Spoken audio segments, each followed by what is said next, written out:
Pues muy buenas noches, queridos amigos, y vamos a empezar este pequeño trabajo que lleva por título Los mensajeros de la codificación del espiritismo, una conferencia que me hizo mucha ilusión hacer, era algo que nunca había trabajado y bueno, fue un reto, ¿no? De hecho, tengo idea incluso de seguir investigando para hacer una segunda parte porque era un aspecto que nunca me había puesto a estudiar, ¿no?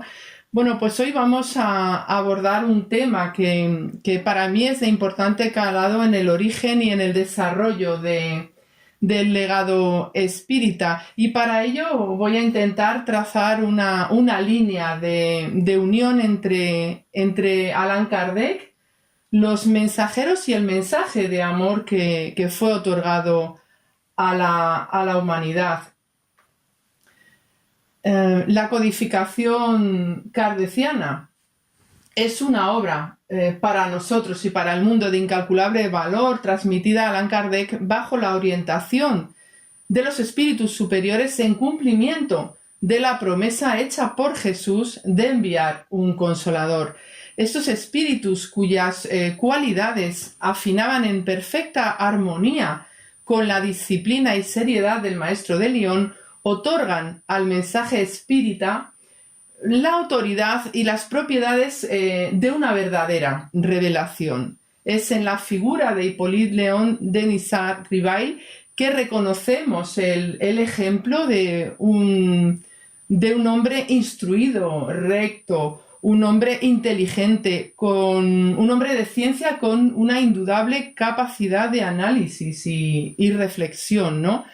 Vamos hoy a abrir los libros de la codificación, vamos a ver sus páginas y a sumergirnos en estos brillantes diálogos y enseñanzas extraídas del más allá hacia la escucha serena y la razón de Kardec para toda la humanidad. El espiritismo sabemos que es considerado la tercera de las grandes revelaciones. Moisés personifica lo que comprendemos como primera revelación. Jesús desciende para ejemplificar el amor y entregarnos la pauta divina como guía fundamental, señalando así la segunda revelación. Y se considera necesario desde las autoridades celestes que la llegada de la tercera revelación sea una labor conjunta entre los espíritus superiores y la cooperación de este hombre firme que conjugaba las cualidades para recibir la tarea. Siendo esto así, es el mensaje, el protagonista imperecedero que conducirá estas verdades universales por los caminos de la ciencia, de la filosofía y de la moral, cuya meta es el desarrollo integral de todos nosotros, del ser, ¿no? Si nos situamos en los preludios del espiritismo, veremos cómo en las esferas superiores ya se diseñan los planes para el advenimiento, ¿no?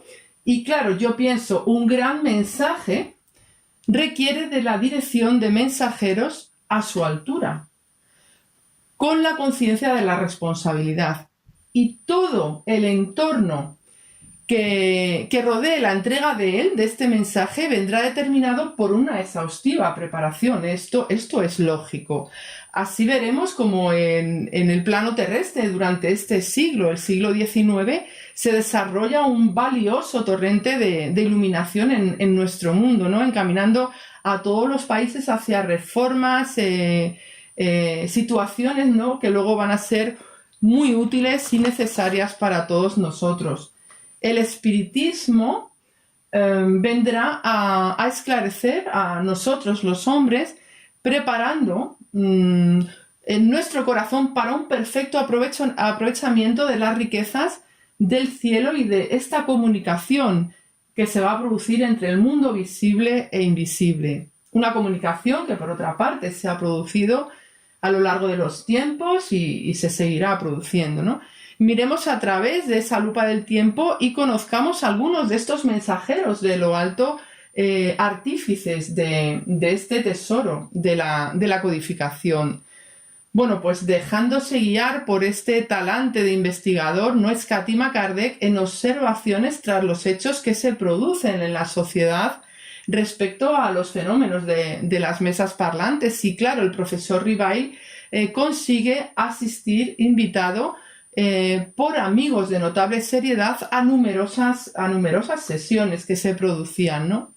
Fue en las reuniones semanales que se realizaban en la casa del señor Baudín, a las que se había hecho asiduo, donde conoce a Céfiro, ¿no? A Céfir, viene en diferentes sitios puesto así, Céfiro, espíritu que se comunicaba normalmente y que ya se había declarado el protector de la familia. Kardec define a este espíritu como alguien que usaba tonos joviales y daba muestras de una gran simpatía, sabía dar sanos consejos y, como decía Kardec, manejar oportunamente el epigrama mordaz y espiritual. Este espíritu pudo ayudarle, asistido por otros espíritus superiores, en sus primeros trabajos. Pero necesitamos comprender, antes de continuar, conociendo a estos mensajeros, algunos, porque no caben todos en este ratito que tenemos, que es precisamente la búsqueda de la verdad la que lleva a Kardec a dos conclusiones fundamentales y que yo creo que precisamos conocer muy bien para poder entenderlos y asimilar su mensaje. En primer lugar, nos dice Kardec que los espíritus, no siendo otra cosa que las almas de los hombres, pues no poseen ni la soberana sabiduría ni la soberana prudencia, que su saber está proporcionado a su progreso y que su opinión no tenía más valor que el que tiene una opinión personal, ¿no? Por ello, por todo esto, y esto es muy importante, todo tenía que ser pasado por el filtro de la razón. Así, ante los espíritus superiores, reconocemos ahora todos nosotros, después de estudiar el espiritismo años, que ellos ya han pasado, estos espíritus superiores ya han pasado por múltiples experiencias reencarnatorias y han avanzado desde ambos lados de la vida, avalándoles una integridad en los aspectos fundamentales del ser, y que los espíritus comunicantes de condición más cercana a la nuestra estaban bajo la orientación de estos espíritus que lideran las enseñanzas y los mensajes que recibía Kardec. También observó que cada espíritu, en razón de su posición personal y de sus conocimientos, pues desenvolvía ante él una fase, un modo de ser privativo. Entonces, ¿qué hizo Kardec, ¿no? Con esa capacidad que tenía analítica? Pues procedió con los espíritus como hubiera procedido con los hombres. Les sirvieron desde el más pequeño hasta el más grande como medios de estudio, nunca como reveladores predestinados. Bien, volvamos ahora a estos primeros contactos con los mensajeros de la codificación. Recordemos a Céfir como un espíritu protector, colaborador espiritual, que ofrece a Kardec mucha ayuda en los principios. Se le atribuye el haber comunicado al profesor Rivail que ambos vivieron juntos en la Galia, uniéndoles desde entonces una amistad que los siglos irían fortaleciendo aún más y ofreciéndole el nombre que le asignaba en la tierra su encarnación entre los druidas, ¿no? Así él sabe del nombre de Allan Kardec. Más tarde le informó este espíritu que debía encarnar y el maestro de Lyon no volvió a conversar con él, según se nos cuenta, ¿no? Fue el 25 de marzo de 1856, en una sesión de nuevo celebrada en la casa del señor Baudín, siendo la señorita Baudín la medium, cuando Allan Kardec habla por primera vez con su espíritu guía, cuya superioridad estaba aún muy lejos de sospechar. Bueno, vamos a reproducir aquí apenas una pregunta y su respuesta, inicio de una relación de incalculables beneficios para todos nosotros, para la humanidad. Dice, mi espíritu familiar, ¿no? En este momento Kardec nos dice que él no hacía diferenciación entre el espíritu protector, el familiar, los guías, ¿no? Como hace más tarde, ¿no? Mi espíritu familiar, quien quiera que seáis, os agradezco que os hayáis dignado visitarme. ¿Querréis decirme quién sois? Y contesta, para ti me llamo la verdad, y todos los meses, durante un cuarto de hora, estaré aquí a tu disposición. Unos meses después, el 12 de julio de 1856, mantienen ambos un diálogo sobre los desafíos de la misión del codificador. No es posible hablar de los mensajeros de la codificación sin al menos destacar estos diálogos que se muestran en obras póstumas y que son conversaciones que nos conducen a comprender la inmensa labor de coraje y fe de un hombre ofrecido en su totalidad al trabajo al que estaba llamado. Es muy interesante leer estos diálogos en el libro de Obras Póstumas. Pregunta la verdad, buen espíritu. Desearía saber qué pensáis de la misión que me ha sido asignada por algunos espíritus. ¿Queríais decirme, os lo ruego, si esto es una prueba para mi amor propio? Y responde, confirmo lo que se te ha dicho, pero te aconsejo que hagas acopio de discreción. No olvides que puedes triunfar como puedes sucumbir. En este último caso, otro te reemplazará. Y dice una frase que para mí es fundamental. Nos dice, porque los designios de Dios no descansan sobre la cabeza de ningún hombre. Esto es algo que destaca, ¿no? al espiritismo. Ahora vamos a abrir el libro de los espíritus, el primer libro de la codificación. Los mensajeros del cielo, autorizados por su experiencia, superioridad y responsabilidad, anuncian que son llegados los tiempos en que la providencia señaló para que se produjera una manifestación universal. Muchos son los espíritus que cooperaron a la realización de esta obra. Unos vivieron en la tierra en diversas épocas y nos han dejado testimonios conocidos de virtud, de sabiduría.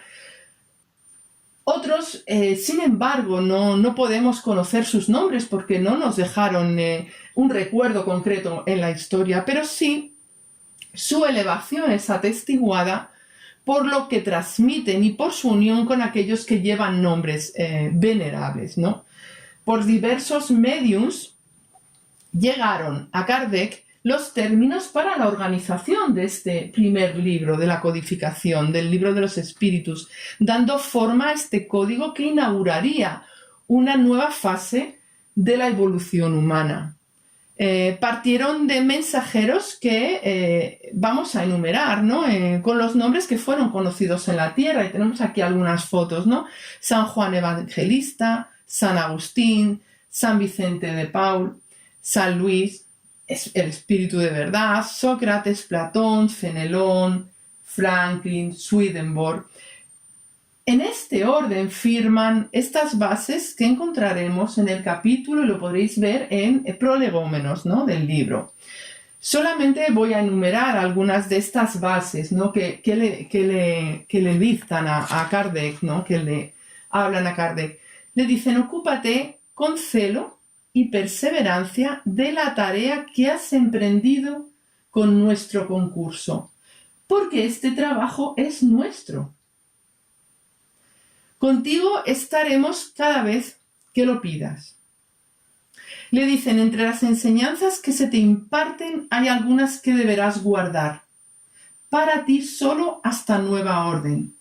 Fijaros cómo le van dando instrucciones.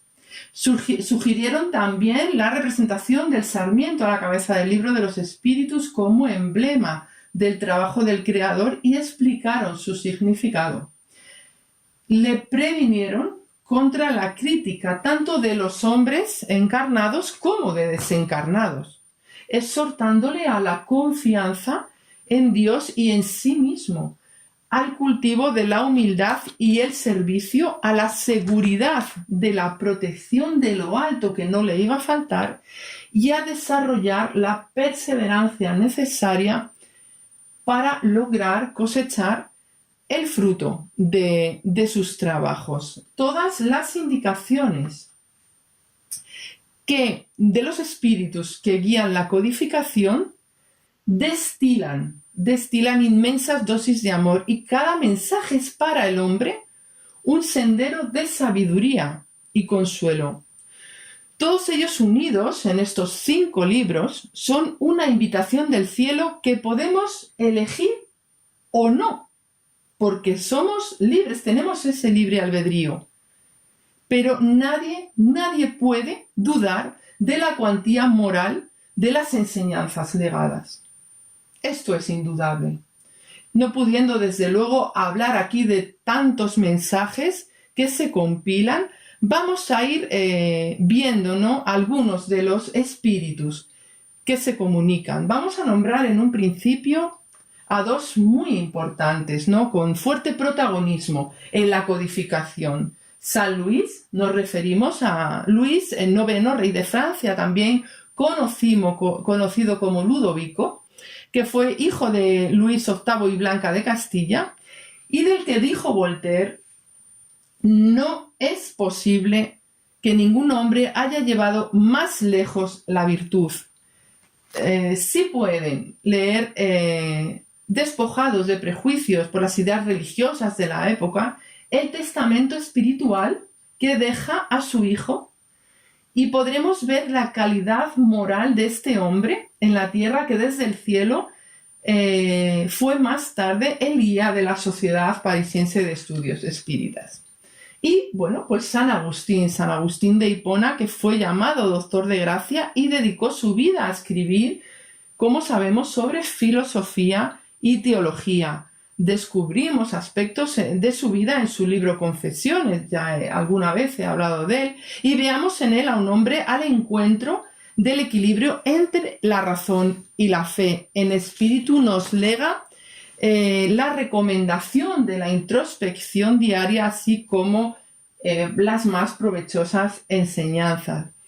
Ambos espíritus nos hablan en comunicación compartida, por ejemplo, en el apartado 6 del capítulo 9, sobre esos espíritus protectores de orden más elevado que nosotros, llamados ángeles de la guarda.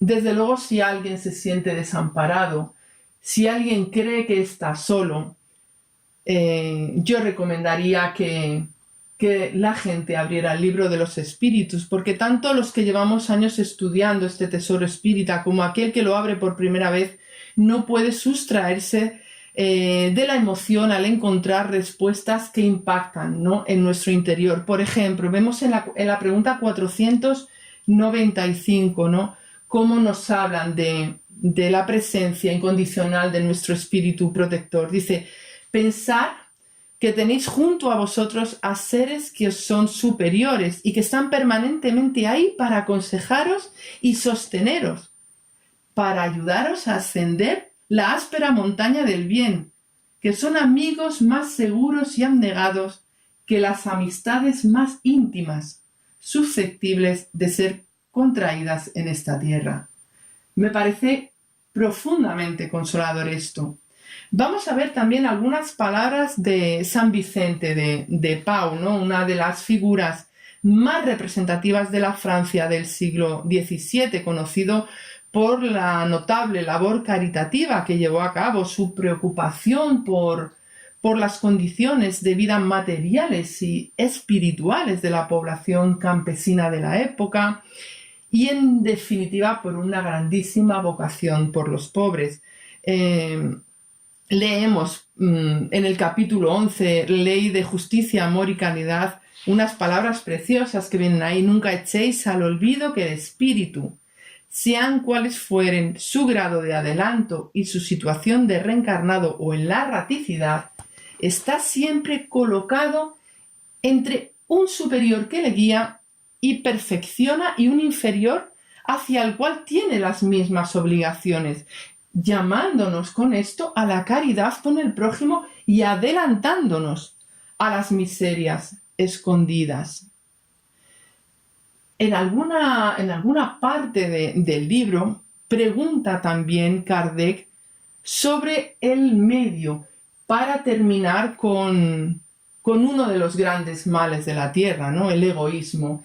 Y es Fénelon, François Fénelon, escritor francés, arzobispo de Cambrai, autor de las aventuras de Telémaco, y que fue un duro crítico de la opulencia del rey Luis XIV, quien nos lleva a importante reflexión, ¿no? Y nos deja un mensaje interesantísimo. Nos dice que de todas las imperfecciones humanas, la más difícil de arrancar de raíz es el egoísmo, porque procede de la influencia de la materia, de la cual el hombre, pues todavía demasiado cerca de su origen, no ha podido liberarse. Y nos dice que el egoísmo se irá debilitando conforme la vida moral vaya prevaleciendo sobre la vida material, y coloca la comprensión del espiritismo como el camino para esta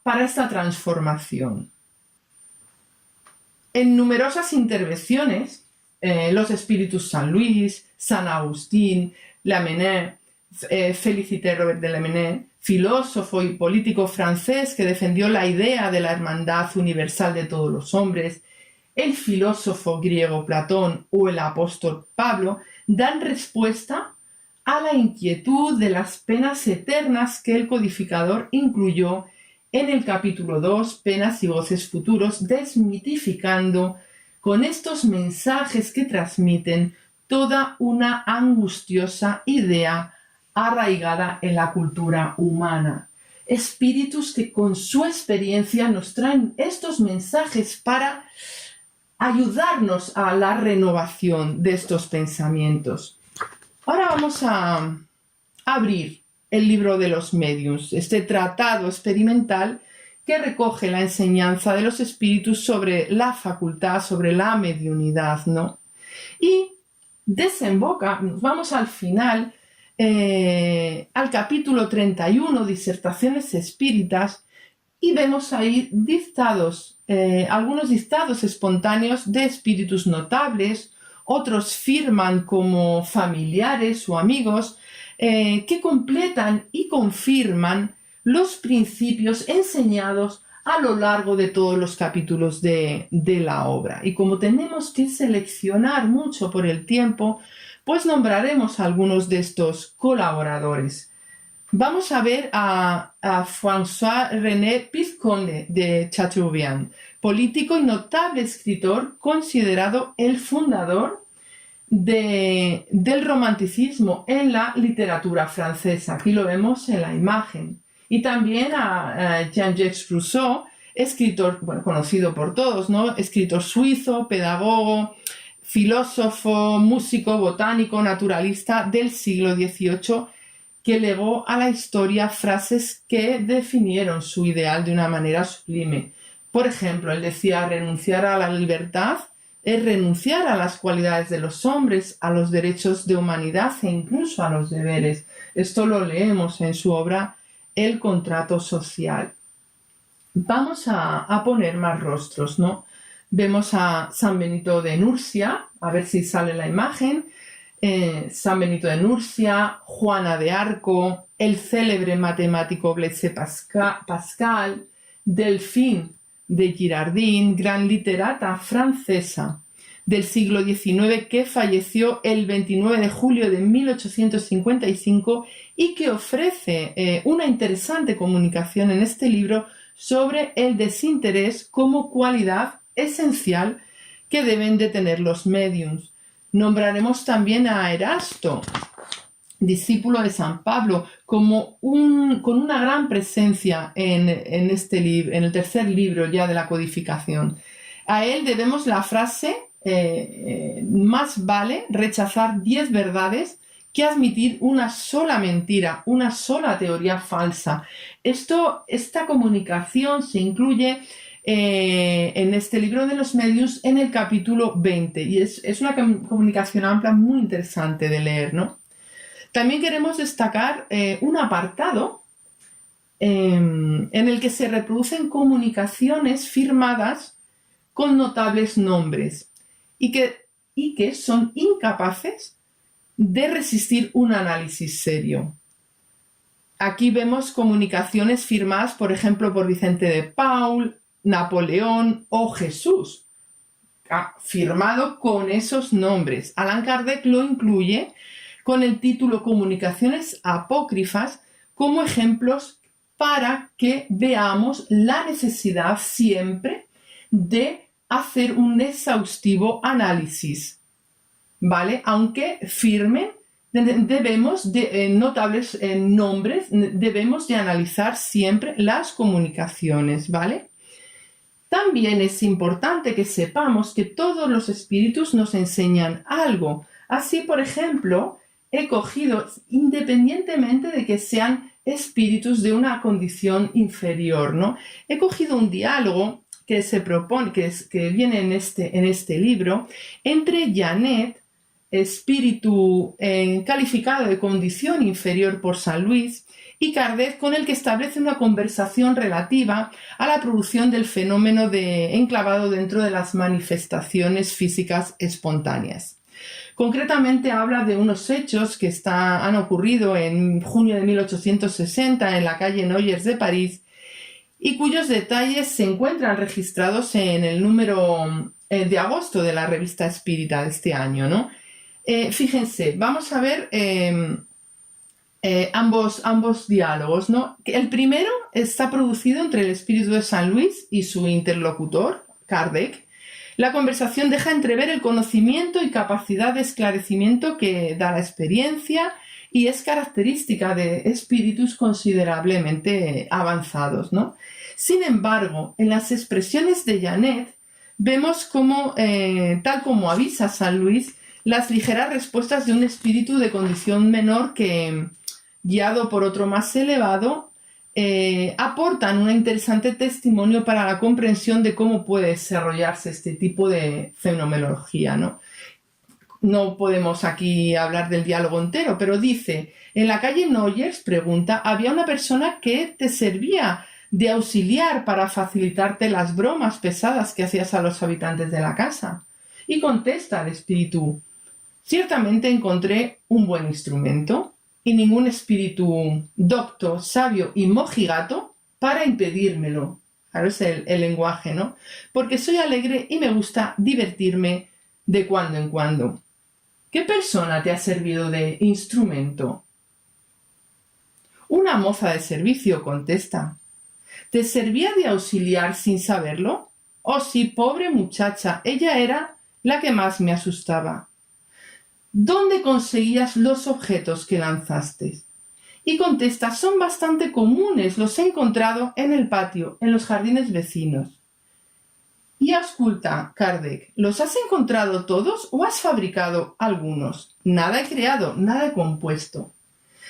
Fíjese, Kardec pregunta a Janet sobre la posible fabricación de los objetos lanzados y sobre las respuestas percibe una naturaleza diferente que parece exceder al alcance del espíritu tanto por el contenido de la idea como por la forma del lenguaje. Esto es un análisis que vemos en Kardec que debemos de hacer nosotros siempre, ¿no? Y le pregunta, ¿fue por ti mismo y de buen grado que respondiste a nuestras preguntas? Y dice Janet, tengo un instructor. ¿Quién es ese instructor? Vuestro buen rey Luis. Avalando aquí, con esta contestación, la compañía de espíritus que acompañan y favorecen los mensajes de otros menos instruidos, siempre para nuestro aprendizaje. Compilar en los libros de la codificación tanta enseñanza proveniente de los mensajeros del cielo requiere de la más meticulosa tarea de observación y discernimiento. Por ello, Kardec comparte las disciplinas que acompañan su labor y nos insta a seguir siempre el método del análisis escrupuloso y deductivo. Al respecto nos esclarece en el apartado 256, en el capítulo 24, que nos habla sobre la identidad de los espíritus y es el mismo San Luis, quien nos ofrece un consejo al respecto, un consejo muy interesante, que nos dice: cualquiera que sea la confianza legítima que os inspiren los espíritus que presiden vuestros trabajos, la recomendación que no nos cansaremos de repetir y que tendríais que tener siempre en la memoria cuando os entreguéis a los estudios, es que penséis y maduréis, que sometáis a la prueba de la razón más severa todas las comunicaciones que recibís, que no descuidéis desde que un punto os parece sospechoso, dudoso u oscuro, el pedir las explicaciones necesarias para poderos fiar. Esta instrucción es necesaria que sea releída y estudiada en los centros para llevar a cabo estos análisis tan necesarios en las comunicaciones.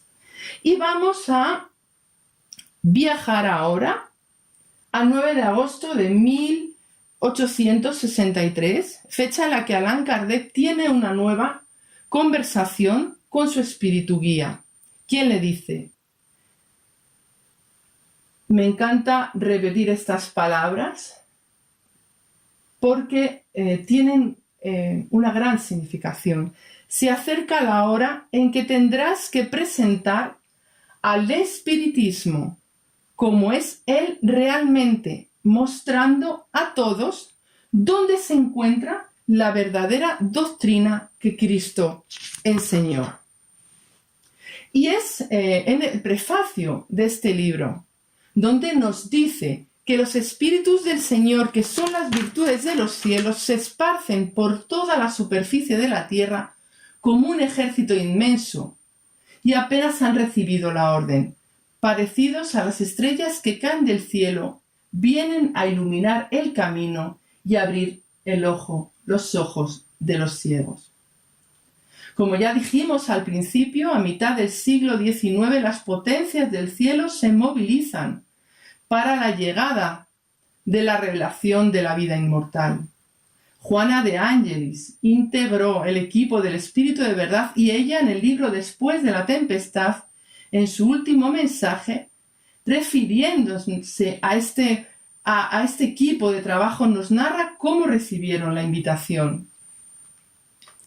Y nos dice: cuando se preparaban los días de la codificación espírita, cuando se convocaban trabajadores dispuestos para la lucha, cuando se anunciaban las horas predichas, cuando se organizaban sembradores para la tierra, escuchamos la invitación celeste y nos apresuramos a ofrecer nuestras parcas fuerzas, a fin de servir en la ínfima condición de labradores del suelo, donde deberían caer las simientes de luz del Evangelio del Reino.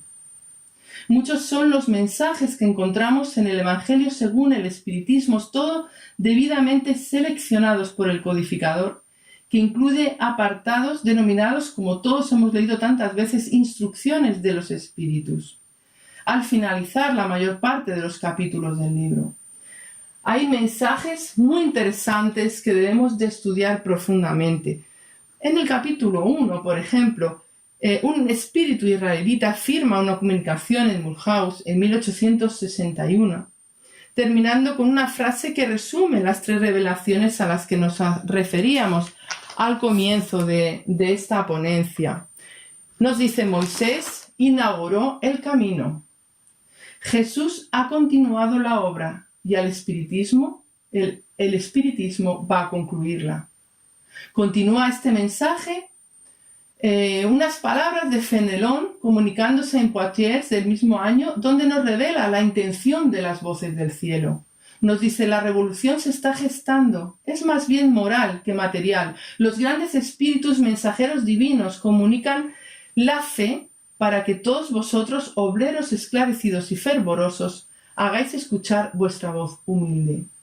No dejemos de leer los mensajes de Erasto, que en este mismo capítulo habla de San Agustín como uno de los más grandes divulgadores del espiritismo.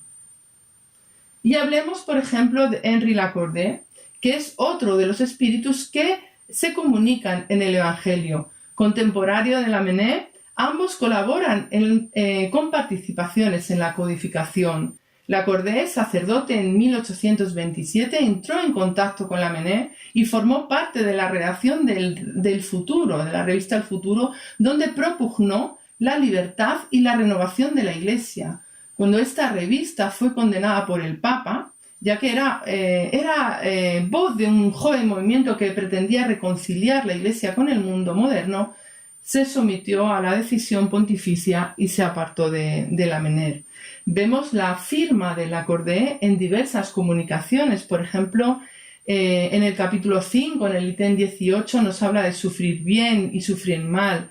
Nos dice: cuando tengáis un motivo de pena o de contrariedad, procurad haceros superiores a él, y cuando lleguéis a dominar los impulsos de la impaciencia, de la cólera o la desesperación, podréis decir con justa satisfacción: he sido el más fuerte.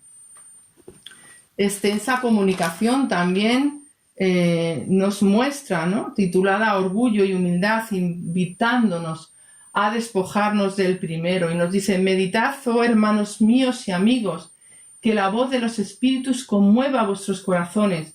Sed generosos y caritativos sin ostentación, es decir, haced el bien con humildad, que cada uno destruya poco a poco los altares que habéis levantado al orgullo. En una palabra, sed verdaderos cristianos y alcanzaréis el reino de la verdad. Los mensajeros del cielo no dejan de acercar palabras de consuelo para nosotros. Así, por ejemplo, Sansón, que es un antiguo miembro de la Sociedad Espiritista de París, nos envía un tranquilizador mensaje para encarar situaciones tan duras como la muerte prematura de seres amados. También nos recuerda la máxima: amad mucho para que seáis amados. Es imposible también para mí no recordar las lecturas esclarecedoras del Evangelio que dicta San Agustín en el capítulo titulado Ingratitud de los hijos y de los lazos de familia, en el ítem 9, que son un análisis excelente sobre uno de los problemas del corazón humano y de una actualidad social que no podemos olvidar, ¿no? Esta lectura yo la tengo siempre cerca de mí porque me da muchas fuerzas como madre y como educadora. Dice: oh espiritistas, comprended que hoy el gran papel de la humanidad, comprended que cuando producís un cuerpo, el alma que se encarna en él viene del espacio para progresar. Sabed vuestros deberes y poned todo vuestro amor en aproximar este alma a Dios.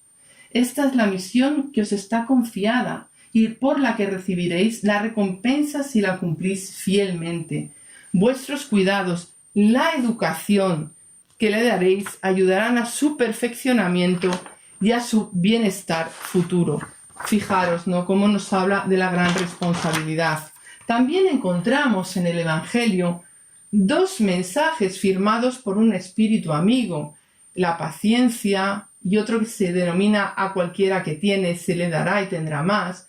Estos mensajes se los debemos a nuestra querida Juana de Ángelis.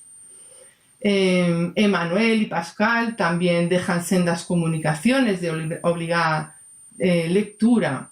Y el espíritu Lázaro, vamos a ver aquí, es el autor de comunicaciones de gran esclarecimiento en esta obra, como las que abordan las cuestiones de la afabilidad, la dulzura, la obediencia y la resignación, diciéndonos que la obediencia es el consentimiento de la razón y la resignación es el consentimiento del corazón.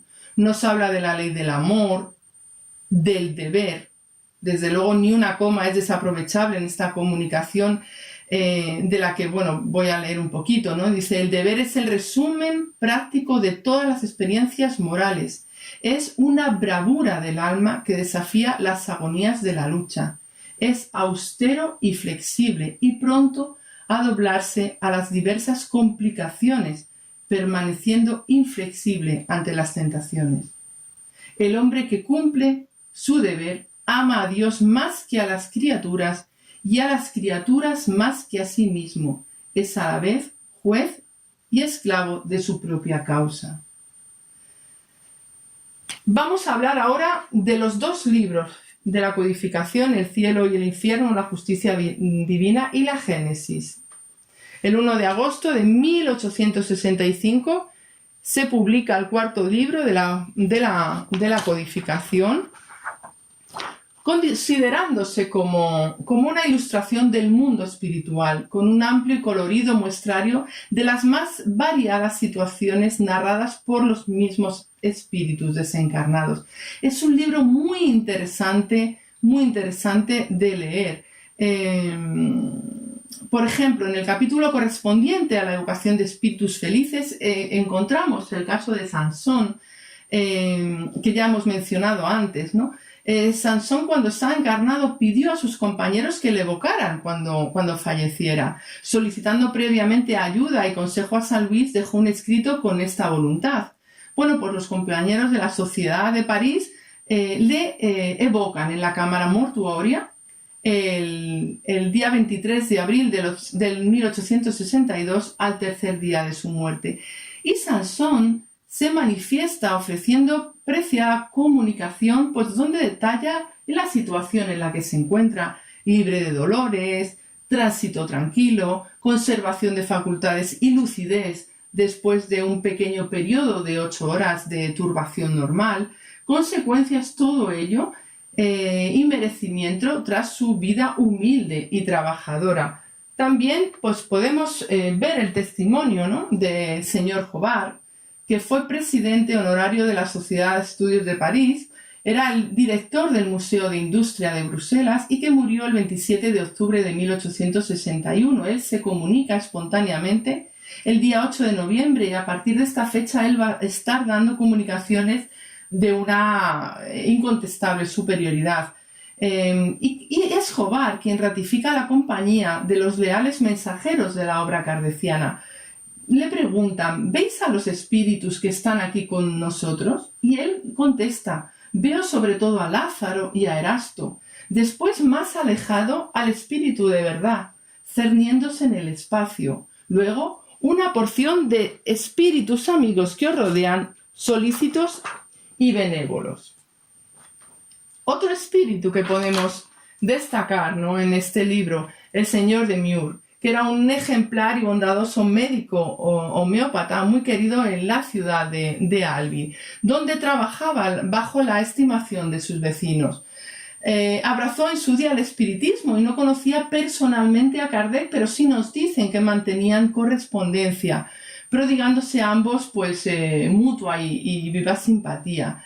Después de su paso a la verdadera vida, deja un testimonio de su nuevo estado y de esa amistad que les unía, y le dice: heme aquí, había prometido cuando vivía que después de mi muerte vendría, si me era posible, a dar la mano a mi querido maestro y amigo Allan Kardec. Y le cuenta que es muy feliz, que no se ve ni viejo ni achacoso, pues que tiene un cuerpo que ya no, bueno, pues que no era más un disfraz sobrepuesto, se ve joven, hermoso. Bueno, él hace una descripción de él, ¿no?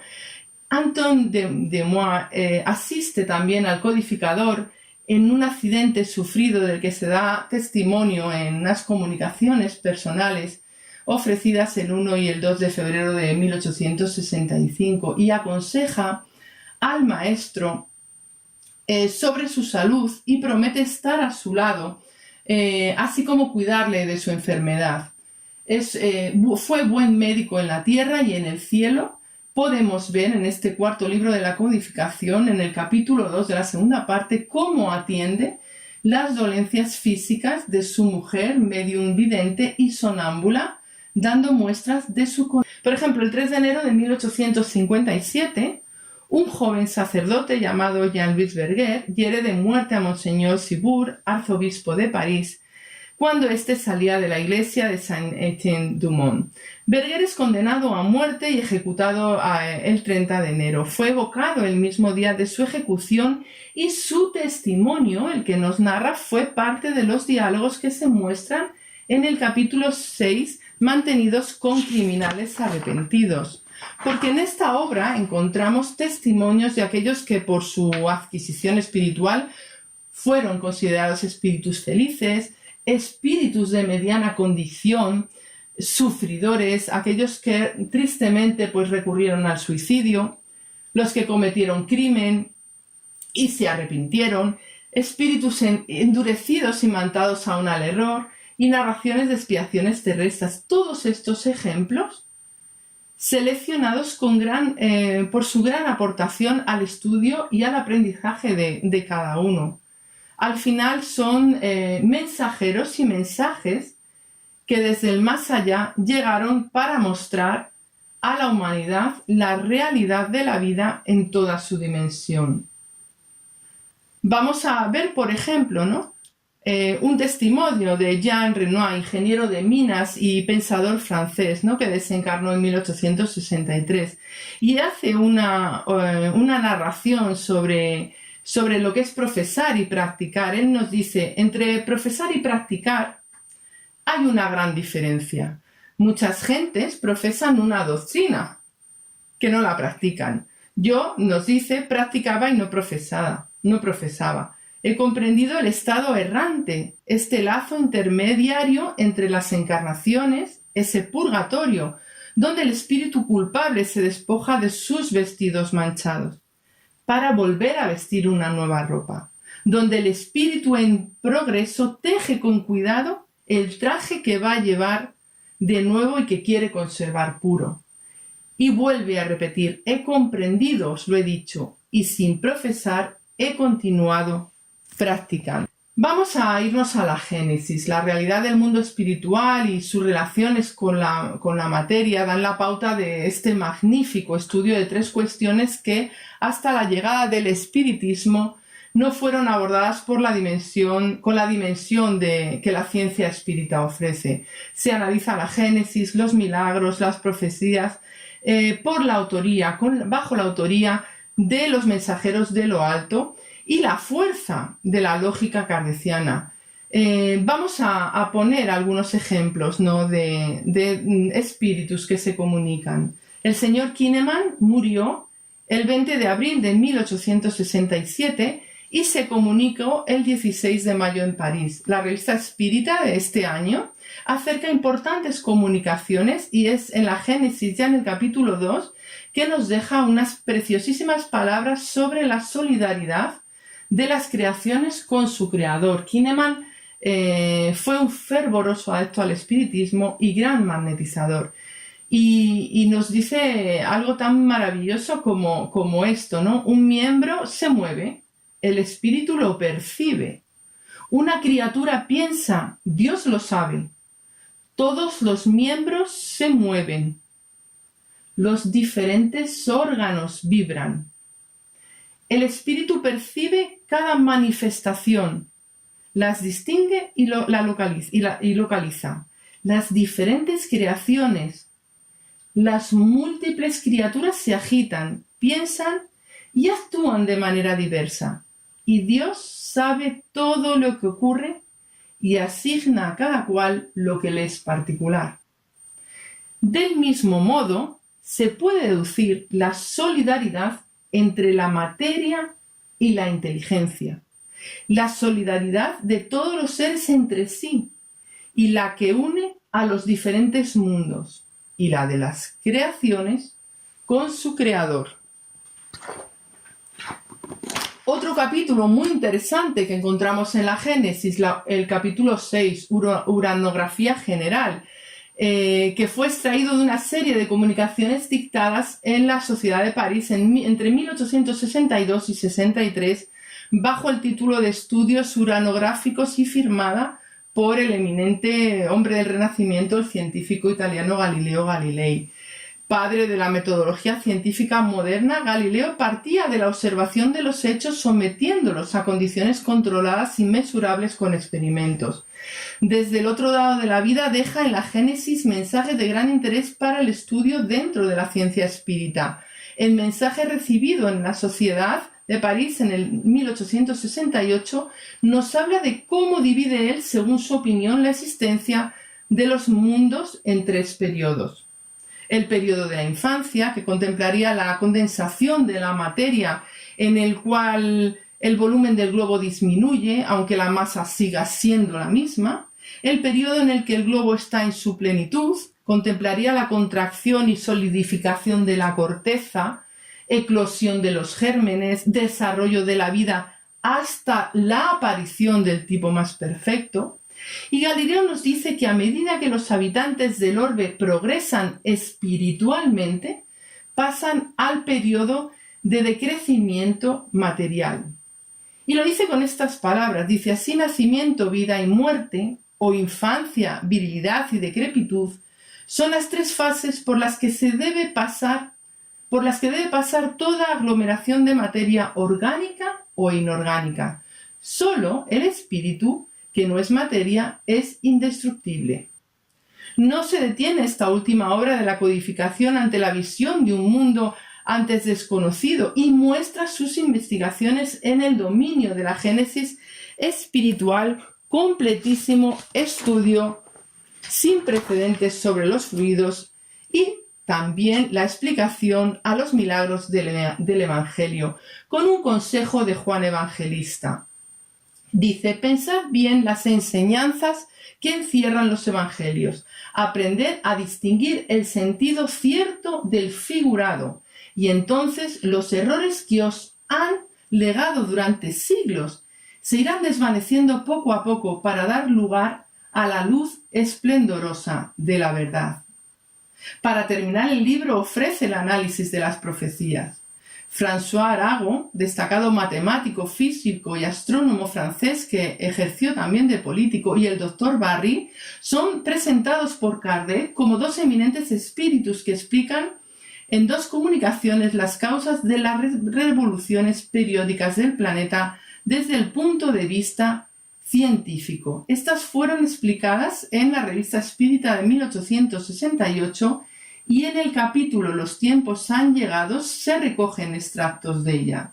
Por ejemplo, Arago nos dice que cuando se nos habla que la humanidad ha entrado en un periodo de transformación y que la Tierra debe elevarse en la jerarquía de los mundos, no debéis ver nada místico, sino por el contrario, ved el cumplimiento de una de las más importantes e ineludibles leyes del universo, contra la cual toda mala voluntad humana se resquebraja.